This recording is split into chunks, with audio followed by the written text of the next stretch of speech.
8:45 en el territorio continental ecuatoriano, buscando la verdad en la revista de Opinión Democracia. Queremos saludar al colega periodista, analista internacional, escritor Jorge Ortiz García. Lo invitamos, dado su amplio conocimiento, para explicarle a nuestros miles de seguidores el éxodo en Rusia. Daría la impresión de que Vladimir Putin está más perdido la cabeza. Ahora se estima por información internacional que 10.000 rusos por día huyen de la guerra de Putin hacia Georgia. Es decir, están haciendo maletas y huyendo para que no les llamen y les tomen como reservistas para apoyar en esta guerra a Ucrania. ¿Cuál es la explicación de esto que está sucediendo? Si a eso sumamos en días anteriores lo que ocurriera en una escuela en donde incursionó un ciudadano, disparó y hubo una veintena de fallecidos. Jorge, muy buen día.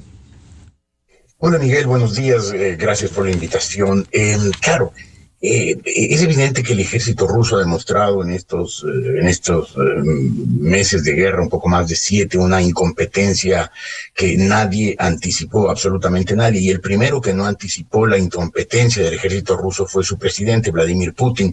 Él creía que la operación militar en Ucrania iba a ser una cosa de 3 días, van bastante más de 200 y no llega a ningún lado. Y entonces tiene que recurrir a esta nueva leva, 300.000 jóvenes que vayan a la guerra, que vayan a hacer carnes de cañón, porque no es un ejército competente, no es un ejército eficiente que uno pueda decir, bueno, va a ahora sí completar su misión, cualquiera que sea, absolutamente imperialista, conquistadora, sino que seguramente van a ir de carne de cañón a morir enfrentando a un ejército ucraniano que está más preparado y que tiene una misión clara, defender su territorio de la invasión rusa. Obviamente, el momento que se llama eleva a 300.000 soldados, a 300.000 jóvenes, pues Rusia tiene una sangría. Rusia es, aparte de ser el país más extenso del mundo, es un país que tiene algo más de 20.000 kilómetros de fronteras, más de 20.000 kilómetros de fronteras. Tiene fronteras con 14 países. De los 14 países, fronteras terrestres, me refiero, aparte de esos 14 países, solamente por 4 fronteras no podrían huir los jóvenes, no se irían a China, no se irían a Corea del Norte, no se irían a Bielorrusia y obviamente no podrían pasar a Ucrania porque esa es la zona de guerra. Pero hay otros 10 países, Noruega, Finlandia, Estonia, Letonia, Lituania, Polonia, Georgia, Azerbaiyán, Kazajistán, Mongolia, que obviamente van a abrir sus fronteras para que pasen los rusos, porque son chicos jóvenes, muchos de ellos muy bien preparados, que además huyen de una guerra absurda, una guerra que el mundo entero, excepto la extrema derecha y la extrema izquierda, han condenado. Es una guerra insostenible y el señor Putin, con este llamado a esta leva de 300.000 jóvenes adicionales, está demostrando su desesperación ante una guerra que le está saliendo, le resultó un tiro por la culata. Jorge, esta llegada masiva de rusos también ha generado una polémica y una reacción en Georgia, país que no olvida la guerra con Moscú del 2008.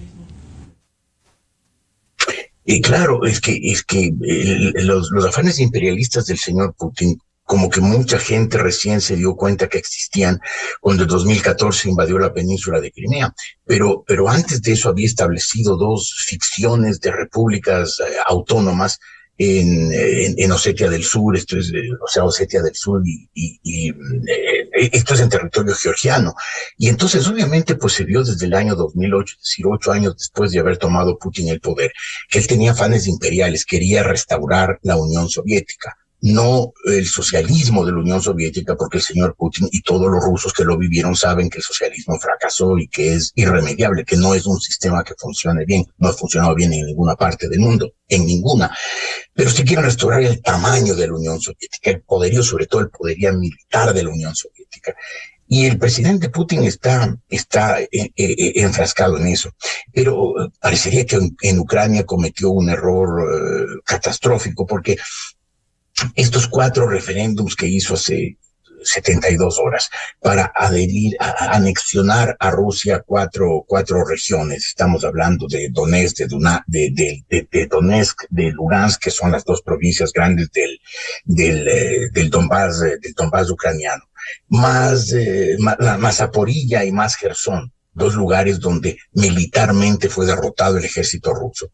Pues lo que han hecho es quitarle a Rusia y al presidente Vladimir Putin lo último que le podía quedar de credibilidad internacional, lo último. Fueron 4 referéndums absolutamente inaceptables, en que llevaban a la gente soldados armados para que vayan a votar, los iban a sacar de la casa para que vayan a votar, y obviamente les controlaban el voto. Rusia va a decir, obviamente, que fue un sí masivo a la anexión a Rusia. Pero nadie en sus cabales, nadie de la extrema derecha europea, la extrema derecha xenófoba y radical, ni la extrema izquierda latinoamericana, el socialismo del siglo XXI, excepto ellos, nadie, ningún ser civilizado va a aceptar esa anexión como válida. Ucrania tendrá que recuperar esos territorios cuando finalmente termine el gobierno de Vladimir Putin, que al ritmo de errores y torpezas que va a ser relativamente en corto tiempo. Jorge, hace 7 días, del 21 de septiembre, el presidente Putin anunció la movilización parcial de reservistas para apoyar en la guerra de Ucrania. Esto produce la salida masiva, que huyen los rusos, pero Putin trata de controlar y reclutar casi a la fuerza. ¿Cree, Jorge, que esto puede ser otro fracaso de Putin? Sí, no me cabe la menor duda. No me cabe la menor duda porque el gobierno ruso mantenía una especie de pacto implícito con las clases medias urbanas. El pacto implícito era: ustedes se callan, no protestan por la guerra en Ucrania, me dejan con las manos libres para intervenir en Ucrania. A cambio de lo cual, yo no les altero ni sus hábitos de vida, ni su economía. Y en efecto, durante estos 7 primeros meses de la guerra, las clases medias urbanas habían permanecido en su nivel de vida, no habían sido tocadas. Pero de pronto, tras el fracaso del ejército ruso en su operación en Ucrania, a Putin no le queda más remedio que convocar 300,000 soldados. Y obviamente está primero recargando en las minorías. Rusia está haciendo una especie de limpieza étnica, llevándose gente de las provincias rurales, de los sectores alejados, donde esa gente es mucho menos, tiene muchas menos posibilidades de defenderse de un reclutamiento forzoso. Pero no le va a bastar.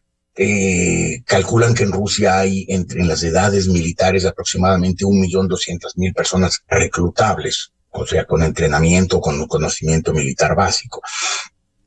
El momento que él habla de 300,000 significa que 1 de cada 4 jóvenes de edad militar y con conocimientos bélicos deberá ser reclutado. Las clases medias urbanas necesariamente van a ser tocadas. El momento que toca las clases medias urbanas se va a acabar ese pacto de contemporización de las ciudades frente a la agresión rusa a Ucrania. Y el malestar se va a acentuar. Además, obviamente, con estas cosas que ha hecho Rusia en los últimos días, por ejemplo, el sabotaje, que es evidente que es un acto de sabotaje al gasoducto Nord Stream 1 y al gasoducto Nord Stream 2, el gasoducto por el cual, a través del lecho del mar Báltico, va gas de Rusia a Alemania y a través de Alemania a los otros países del occidente europeo. Cosas como ese lo único que hacen es que el occidente refuerce sus sanciones a Rusia. Esas sanciones económicas frente a una economía frágil, dependiente de la exportación de materias primas, como es la economía rusa, pues esas sanciones van a deteriorar aún más el nivel de vida de la gente en Rusia, inclusive de las clases medias urbanas. El descontento va a crecer, ya debe ser grande, sofocado porque estas dictaduras que controlan la prensa, que evitan que haya una expresión del descontento ciudadano, pues no sale a la superficie. Pero en la conversación diaria de los rusos debe haber un creciente rechazo a la guerra y, por extensión, un creciente rechazo al gobierno de Vladimir Putin. Jorge, el ministro del Interior de Georgia ha dicho que están ingresando alrededor de 10,000 rusos diariamente. ¿También para Georgia se le va a volver insostenible este drama de pasar a ese país? No creo. A ver, como te decía, pues Rusia tiene fronteras con 14 países, 10 de los cuales podrían abrirse. Más aún, yo creo que el mundo, y especialmente el mundo europeo, tiene claro de que con Rusia se cometió un gravísimo error en 1990. En 1990 Rusia había logrado librarse del sistema socialista sin una guerra civil, sin paredones, sin juicios sumarios, sin ningún tipo de represión. Se había logrado zafar del sistema socialista, lo cual parecía, dada la fiereza de la dictadura socialista, parecía imposible. Y eso demostró que Rusia es un pueblo sabio, que superó un sistema fallido de una manera pacífica. Pero el Occidente no le abrió las puertas. Siguió desconfiando de esa Rusia, primero zarista, después socialista, es decir, regímenes tiránicos, regímenes despóticos, regímenes que no dan espacio a la libertad. Yo creo que este momento el Occidente y sobre todo Europa tiene muy claro que hay que acoger a Rusia y que no hay que demonizar al pueblo ruso por lo que hace su gobierno y por lo que hace su ejército. Al contrario, hay que alentar que los jóvenes rusos que no quieren vivir bajo un régimen opresivo, pues tengan nuevas esperanzas. Rusia es un país que ha tenido siempre altos niveles de educación. Y hay muchos jóvenes que están preparados, jóvenes de las clases medias urbanas que no quieren ir a la guerra, que no quieren ser carne de cañón y que buscarán su destino en algunos de esos 10 países con los cuales Rusia tiene fronteras abribles, no Corea del Norte o China. Entonces, yo creo que no va a ser un problema para esos países, salvo pues que este éxodo se mantuviera en cantidades terribles, pero solamente van a huir los chicos que saben que pueden ser reclutados. El resto de la gente pues se quedará en Rusia esperando que algún día el gobierno de Vladimir Putin se caiga y Rusia vuelva a ser una democracia normal, una democracia representativa al estilo occidental, sin los radicalismos de la extrema derecha europea ni de la izquierda latinoamericana, es decir, una democracia moderna, contemporánea, respetuosa de derechos, garantías y libertades. Pero claro, por ahora hay un efecto estampida en Rusia. La gente se está yendo y Rusia va a perder a muchos de sus mejores jóvenes que irán a hacer su vida en otros países porque no quieren ser carnes de cañón de la guerra de Vladimir Putin. Jorge, en un caso el éxodo masivo de rusos, pero en otra orilla, el ir obligado a la guerra al tomar a los reservistas, ¿no pudiera generar una deserción de quienes van obligados y no convencidos a una guerra? Y yo creo que ya hay el peligro y hay versiones de que ya está ocurriendo, de que unidades enteras del ejército ruso han tirado las armas y se han fugado o se han regresado clandestinamente a su país o han tratado de quedarse en algún lado en Ucrania o tratar de pasar por las fronteras ucranianas no sé, a Moldavia, a Rumania, a los países cercanos a las zonas del conflicto. Más aún, yo creo que el presidente Vladimir Putin, que es un hombre hábil, astuto políticamente, despiadado, sin corazón, un tirano, pero es un hombre sagaz políticamente. Debe darse cuenta que este reclutamiento está terminando su reputación, no solamente internacional, que esa ya está sepultada, sino su reputación política interna, y que eso le podría traer unas consecuencias políticas inmediatas, su caída, su derrocamiento. Yo creo que Rusia hoy más que nunca va a tratar de aplicar en la guerra el arma del petróleo y el gas. Se acerca el invierno, estamos ya en el otoño en el hemisferio norte, las temperaturas están bajando cada día. Obviamente, pues los hogares, las oficinas y los talleres y las fábricas europeos requieren calefacción. Y claro, Rusia es el gran suministrador de gas. Y el momento que Rusia cierra las válvulas, impide el paso de su gas a los países occidentales, se va a resentir la economía rusa que vive de eso, pero puede afectar la unidad de Europa. Europa ha estado muy unida en contra de la invasión rusa a Ucrania y ha hecho muchos sacrificios, ha enviado dinero, armas, apoyo, pero el momento que los hogares europeos empiecen a tener frío y que la gente diga estamos pasando frío porque no tenemos calefacción, porque el gas ruso se cerró debido a la posición de nuestros gobiernos frente a Rusia. A lo mejor empieza a haber en Rusia, en el occidente, ciertas fracturas. Este momento ya hay gobiernos de extrema derecha en 3 de los 27 países de la Unión Europea, Hungría, en Polonia y ahora en Italia con la señora Giorgia Meloni. Y esa gente, la extrema derecha europea, pues es antieuropeísta y le gustan estos regímenes fuertes como el de Vladimir Putin, lo mismo que le gusta a la izquierda latinoamericana. No nos olvidemos que Rafael Correa fue empleado de Vladimir Putin en RT. Pero en el pueblo ruso, pues debe haber mucho descontento y seguramente Putin bajará el nivel de reclutamiento y tratará más bien de usar el cierre de las válvulas de gas de Europa como su arma de guerra para ver si con el frío del invierno los europeos se enojan con sus gobiernos, piden que abran las llaves de gas, que sus respectivos países se vuelvan a amistar con Rusia para que vuelva a fluir el gas y dejen de tener frío.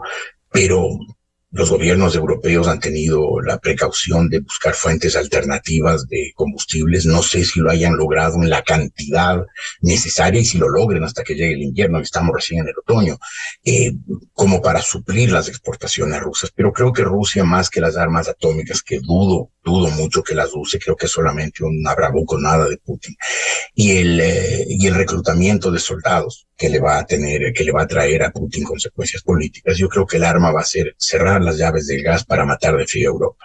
Ahora, en el tema que citaba Jorge, precisamente la provisión de gas, leíamos en CNN un reporte de Gabriela Frías que daba cuenta que Noruega desplaza a Rusia como el mayor proveedor de gas natural en Europa. Es decir, también se puede derrumbar eso que ha sido un ícono para Putin. Sin duda. Europa va a buscar fuentes alternas de suministro de combustibles y no lo hará solamente mientras dure la guerra. Obviamente Europa se dio cuenta que cometió un error al llegar a tener tan alta dependencia del gas y del petróleo rusos y sabe que es un error que no puede repetir y que una vez terminada la guerra pues seguirá buscando fuentes alternativas de energía de manera que ya no dependan o ni siquiera tengan que comprar un metro cúbico de gas ruso y esto afectará duraderamente la economía rusa. Me parece que el presidente Putin creyó que este iba a ser un paseo, una especie de marcha de la victoria, que en 3 días iba a ocupar Ucrania y que le iba a anexar a Rusia como en las épocas del Imperio Soviético. Y no está ocurriendo.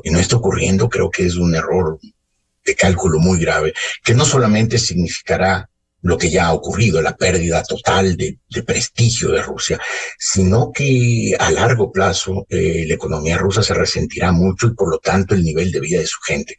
Rusia nunca tuvo, porque tuvo 75 años de socialismo en que pues los niveles de vida de la gente se desplomaron, pero obviamente esos bajos niveles de vida se precipitarán aún más el momento que los países europeos, el occidente en general, disminuyan drásticamente su comercio con Rusia y por lo tanto los ingresos rusos por exportaciones bajen mucho. A propósito, y si me permites una palabra, Miguel, quisiera ver si me confirmas, porque he oído que una pequeña delegación de diputados ecuatorianos ha ido en estos días a Rusia. Sería una barbaridad.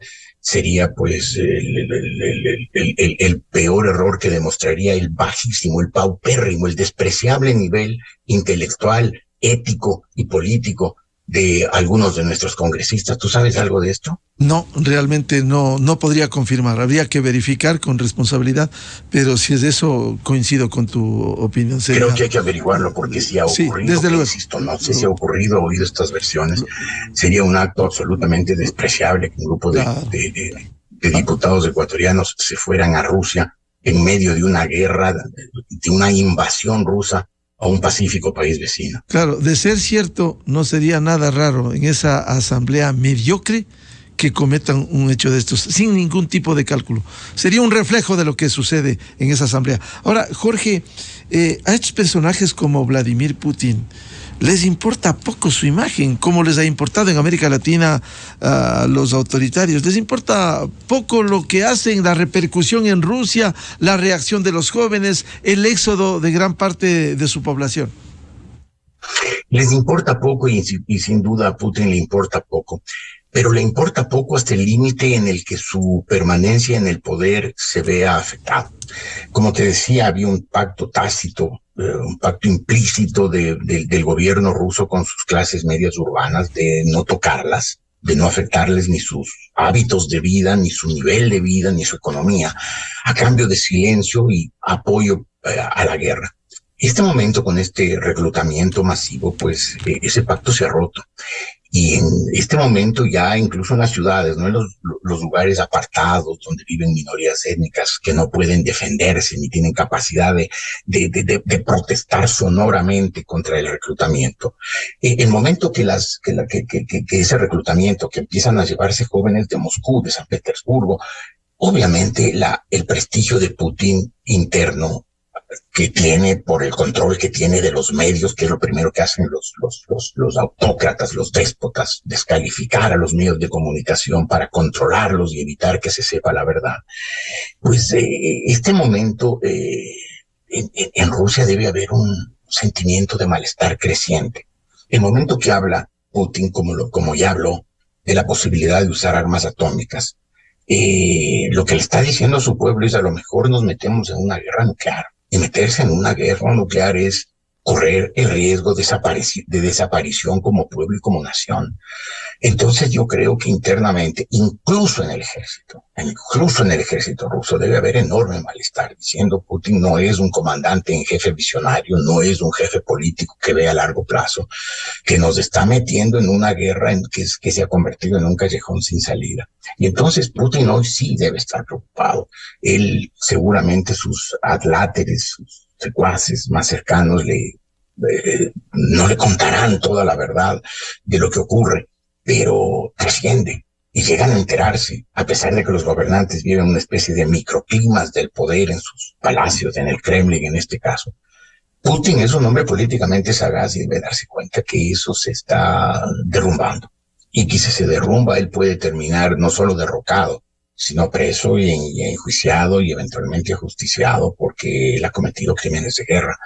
Entonces, a lo mejor el presidente Putin, pues, una vez que pase esta etapa de locura, se modera. Etapa de locura que lamentablemente no la está buscando, porque estos referéndums que hizo hace 3 días o 4 días en estas 4 regiones ucranianas para anexárselas a Rusia, rompió por completo toda posibilidad de una salida negociada a la guerra, por completo.